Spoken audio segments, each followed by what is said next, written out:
0.5% పెరుగుతున్నాయి, ఇతరులకు -0.4% తగ్గుతున్నాయి.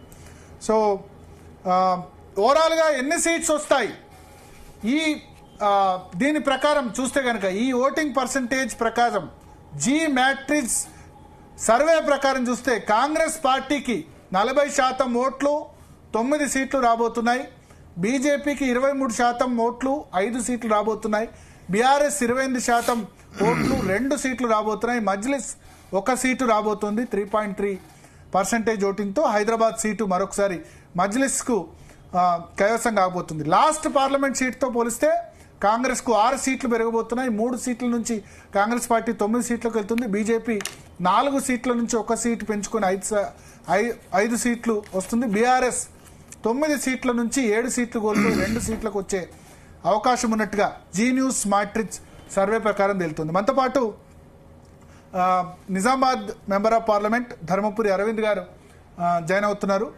చర్చలో. అదేవిధంగా కాంగ్రెస్ పార్టీ నుంచి అద్దంకి దయాకర్ గారు కూడా జాయిన్ అవుతున్నారు. ముందుగా ధర్మపురి అరవింద్ గారిని తీసుకుందాం, ఆయనకు వేరే ఎంగేజ్మెంట్ ఉంది, త్వరగా వెళ్ళాలి కాబట్టి. అరవింద్ గారు, సో 1 సీట్ ఎక్కువ వస్తుంది మీకు లాస్ట్ ఎలక్షన్స్తో పోలిస్తే. ఓటింగ్ పరంగా చూస్తే ఒక 3% ఓటింగ్ పెరుగుతుంది పార్లమెంట్ ఎన్నికలతో పోలిస్తే. అసెంబ్లీతో పోలిస్తే 9% పెరుగుతుంది. ఎట్లా చూస్తారు దీన్ని? మీ సర్వే దేశవ్యాప్తంగా చూసారండి సార్? వీలైతే మీరు కార్లో లైట్ వేసుకోగలరు, కొంచెం క్లియర్ గా కనిపించేందుకు. వేసుకున్నాను, లైట్ వేసుకుంటే ఈ పరిస్థితి ఉంది. యా, సో మీ ఓవరాల్ సర్వే చూసాను దేశం మొత్తం. మీరు 370 పైన ఎన్డీఏకి ఇచ్చినట్టున్నారు. 377, yes. వేరే ఛానల్స్ కూడా బిట్వీన్ 320 అండ్ 370 మధ్యలో చాలా ఛానల్స్ ఎన్డీఏకి చూపించాయి. ఒక వాతావరణం కనబడతా ఉంది 2019 కంటే బలంగా కనబడతా ఉంది బీజేపీ పట్ల, మోడీ గారి ప్రైమ్ మినిస్టర్షిప్ పట్ల.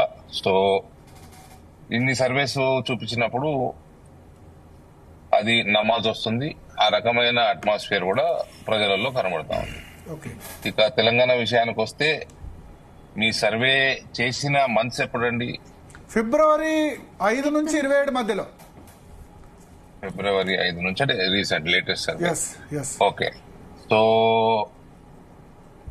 ఓవరాల్ గా చూడండి కొన్ని డెవలప్మెంట్స్ ఉంటాయి దేశవ్యాప్తంగా. అశోక్ చవాన్ గారు నాందేడ్ లో వెళ్ళిపోయారు, మిలింద్ దేవరా బాంబేలో వెళ్ళిపోయాడు, కమల్నాథ్ ఇవాళ వార్నింగ్ ఇస్తున్నాడు. సో ఈ రకమైన డెవలప్మెంట్స్ కూడా జరుగుతా ఉన్నాయి, సర్వేలు జరుగుతా ఉంటాయి, ఇది కూడా జరుగుతా ఉంటాయి. ఇవి మీరు ఒకసారి సర్వే ముందే చేస్తే ఇవన్నీ మీరు అనలైజ్ చేయలేరు. సో ఇప్పుడు తెలంగాణ విషయానికి వస్తే 5 సీట్లు కనీసం వచ్చేలాగా నాకు కూడా కనబడతా ఉన్నాయి. మేబీ ఈ వేవ్ కనుక పెరిగితే ఒకటి దేశవ్యాప్తంగా ఏమైనా చేంజెస్ అవుతే ప్రో బీజేపీ చేంజెస్ అయ్యే అవకాశం ఎక్కువ అండి. ఎందుకు ప్రో కాంగ్రెస్ చేంజెస్ ఎందుకు కావంటారు? ఇంకా మా మేనిఫెస్టో రాలేదు. కాంగ్రెస్ మేనిఫెస్టోకి ఇప్పుడు ప్రజలు సీరియస్ గా దేన్ని తీసుకుంటారు? అసెంబ్లీలో బీజేపీ మేనిఫెస్టోని ఎవరు సీరియస్ తీసుకోలేదు. నేషనల్ ఎలక్షన్ వచ్చినప్పుడు కాంగ్రెస్ మేనిఫెస్టోని ఎవరు సీరియస్ గా తీసుకోరు. బీఆర్ఎస్ పార్టీ కూడా ఆబ్వియస్ గా ఎవరు తీసుకోరు సీరియస్ గా. సో బీజేపీ మేనిఫెస్టోని సీరియస్ గా తీసుకుంటారు. లాస్ట్ టైం ఆర్టికల్ 370 ఉండింది. One of the nationalistic issues ఉంటాయి, ఐడియాలజికల్ ఇష్యూస్ ఉంటాయి. సో ఇవన్నీ ఇష్యూస్ బేస్ చేసుకుని మేనిఫెస్టో ఏ రకంగా వస్తుంది దాన్ని బట్టి కూడా ఓటు పెరగడం గాని తగ్గడం గాని ఉంటుంది. So we will have to wait. Further గా ఏం చేంజెస్ ఉన్నా కూడా there is expectation from Indians. Uniform civil code గానీ, అదే రకంగా పాపులేషన్ కంట్రోల్ గానీ, ఎన్ఆర్సీ గానీ, ఇంప్లిమెంటేషన్ ఆఫ్ సిఏఏ గానీ, ఇటువంటివి చాలా విషయాలు ప్రజలలో వెయిట్ చేస్తా ఉన్నారు. సో మనకి 90% vote share of BJP nation wide పెరిగే అవకాశం ఉంది. ఆ 10% కూడా నాకు డౌటే. ఏమైనా చేంజెస్ జరిగితే ప్రో బీజేపీ చేంజెస్ ఉంటాయి నా లెక్క ప్రకారం. అంటే కాంగ్రెస్ లాస్ట్ టైం న్యాయ స్కీమ్ పెట్టింది 2000 ఇస్తాం ఇంటికి అని చెప్పి. సో అటువంటి ఇప్పుడు గ్యారంటీస్ వర్కౌట్ అవుతున్నాయి. ఇప్పుడు కర్ణాటకలో 5 గ్యారంటీస్, తెలంగాణలో 6 గ్యారంటీస్. 6 గ్యారంటీలు అన్నారు. దేశవ్యాప్తంగా కూడా గ్యారంటీలు ఇస్తే ప్రో కాదంటారు. BJP manifesto last assembly manifesto Congress కంటే బాగుంది, నా లెక్క ప్రకారం బాగుంది. Maybe arguable, I don't want get into arguments, but నమ్మటం, ప్రజలు నమ్మేది ఎవరిని, who are they taking seriously. So national election BJP they will take it seriously. Narendra Modi's manifesto everybody is waiting for. So ఆ మేనిఫెస్టోలో ఉన్న అంశాలు కూడా రోల్ ప్లే చేస్తాయి. ఓకే, 5 seats మరి సాటిస్ఫైడా? అవుట్ ఆఫ్ 17 మీరు సర్వే చేశారు, మీరు మాకు సీట్లు ఇచ్చారు. ఇప్పుడు నేను మీతో ఆర్గ్యుమెంట్ పెట్టుకోదలుచుకోలేదు. అది 7 కావచ్చు, 8 కావచ్చు, 10 కావచ్చు, 4 కావచ్చు, 5 రిటర్న్ అయ్యి ఉండొచ్చు.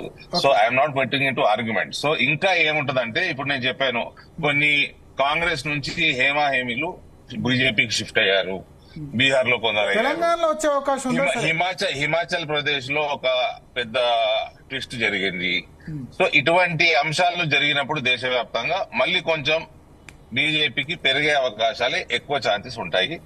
Manifesto, BJP manifesto is very important. So this is national election. So BJP manifesto is very very very important. దాని పట్ల కూడా 1-2% ఓటు ఈజీగా డిఫరెన్స్ ఉంటుంది. ఓకే, అరవింద్ గారు, ఇప్పుడు మీరు హిమాచల్ ప్రస్తావన తీసుకొచ్చారు కాబట్టి, హిమాచల్లో సుఖ్వీందర్ సింగ్ సుకు సర్కార్ కి అయితే ఇప్పుడు థ్రెట్ ఉంది. ఇవాళ 6 ఎమ్మెల్యేని లోక్సభ, అక్కడ అసెంబ్లీ స్పీకర్ ఆయన అనర్హత వెయిట్ చేశారు. తెలంగాణలో రేవంత్ సర్కార్ కూడా అదేవిధంగా థ్రెట్ ఉంటుందా బీజేపీ మళ్ళీ అధికారంలోకి వస్తే? సార్, ఇప్పుడు రేవంత్ నా మంచి ఫ్రెండ్, రేవంత్ ముఖ్యమంత్రి అయిండు. ఆయన ముఖ్యమంత్రి అయితే నేను సంతోషపడతా, ఆయన దిగిపోవాలని నేను కోరుకోను. కానీ కాంగ్రెస్ పార్టీకి ఒక చరిత్ర ఉంది, కాంగ్రెస్ పార్టీకి ముఖ్యమంత్రులు మార్చుకునేది, ఇన్ ఫైటింగ్ చరిత్ర ఉంది, ఏదైనా కావచ్చు. So we don't predict. I only wish Revanth good, I can't wish him bad. Okay, so Revanth charisma వల్ల కాంగ్రెస్ కి ఇంకెక్కువ సీట్లు రావా? రేవంత్ చరిష్మా, రేవంత్ చూసి ఓటేసే ఎలక్షన్ కాదండి. ఓకే, రేవంత్ చూసి ఓటేసే ఎలక్షన్ అయిపోయింది. లాస్ట్ టైం కేసీఆర్ ను చూసి ఓట్ ఎలక్షన్ 2018లో అయింది. 19లో కేసీఆర్ ని చూడలేదు. సో కాంగ్రెస్ కూడా లాస్ట్ టైం 3 సీట్లు వచ్చినాయి. లాస్ట్ టైం మీరు చూస్తే 3 సీట్లు వచ్చినాయి. వాళ్ళు అంటే చాలా బ్యాడ్ పర్ఫార్మెన్స్ వాళ్ళకి లాస్ట్ టైం అసెంబ్లీలో ఉండే 2018లో. 19లో వాళ్ళకి 3 సీట్లు రాగలిగినాయి. అవుట్ ఆఫ్ నోవేర్ బీజేపీ ఒక్క సీటు నుంచి 4 పార్లమెంట్ గెలిచిండ్రు. So this is complete different narrative పైన కొట్లాడే ఎలక్షన్స్ ఇవి. సో దానికి దీనికి పోలిక లేదు. రేవంత్ గారిని, ఆయన 6 గ్యారంటీలు ఇవన్నీ ఇప్పుడు ప్రజలు చూడరు. మీకంటే నాకంటే అందరికంటే ఎక్కువ ప్రజలు తెలివైన వాళ్ళు. అయితే అరవింద్ గారు, లాస్ట్ టైం అసెంబ్లీ ఎలక్షన్స్ లో 7% నుంచి ఏకంగా దాదాపు 19.96 అంటే 20% కి పెరిగింది అసెంబ్లీ నుంచి పార్లమెంట్. బట్ ఈసారి 14 నుంచి 23%. లాస్ట్ పార్లమెంట్ తో పోలిస్తే ఓన్లీ 3% పెరుగుతుంది BJP. That is because organisation గా, అంటే మీకు సౌత్ తెలంగాణ, నేను నిర్మోహమాటంగా గత 2 ఏళ్ళు నా ఇంటర్వ్యూలు చూసుకుంటే సౌత్ తెలంగాణలో బీజేపీ పని చేయలేదు. హైదరాబాద్ లో జిహెచ్ఎంసీ ఏరియాలో టీఆర్ఎస్ కి వచ్చిన సీట్లన్నీ జిహెచ్ఎంసీ 3 పార్లమెంట్లోనే వచ్చాయి. అక్కడ కూడా నేను బీజేపీనే బ్లేమ్ చేస్తాను. కాబట్టి ఈ ఇంపాక్ట్ నార్త్ తెలంగాణ పైన కూడా పడింది. సో అక్కడ కూడా మా ఓటు సీట్లు కొన్ని తగ్గాయి. So this is what has happened. దీనికి బీజేపీ తెలంగాణ దీనికి వాళ్ళే బ్లేమ్ తీసుకోవాలి. Okay, but this is a national election అండి, nothing to do with state politics, state leaders, nothing to do with it. Okay, Revanth prime minister candidate కాదు. రేవంత్ ఏమైనా చెప్తే అది ప్రజలు సీరియస్ గా తీసుకోరు ఈ election. So it between Modi versus Rahul versus KCR.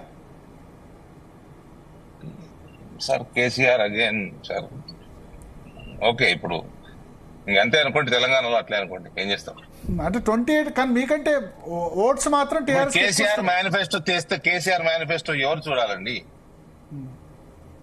ఇప్పుడు రాష్ట్ర ఎన్నికల్లో కేసీఆర్ మేనిఫెస్టో అక్కడ ఎవరిని అడిగినా అక్కడ మోడీ వస్తుంది, మళ్ళీ బీజేపీ వస్తుంది, పెద్ద మెజారిటీ తోటి వస్తుంది. 320 370 అన్నది అంతే అక్కడ డిస్కషన్. Okay. సో అక్కడ ఇప్పుడు manifesto only BJP Narendra Modi గారి మేనిఫెస్టోకే ఇవాళ వాల్యూ ఉంది అక్కడ. ఓకే, బట్ ఇప్పుడు మీరు అన్నట్టే సికింద్రాబాద్ సీటు మీ సిట్టింగ్ సీటు, అటువంటి చోట టిఆర్ఎస్ నాది కట్ కావచ్చు, ఫోన్ కట్ కావచ్చు, నేను బ్యాడ్ నెట్వర్క్ ఏరియాలో వెళ్తున్నాను. లాస్ట్ క్వశ్చన్, సికింద్రాబాద్ గానీ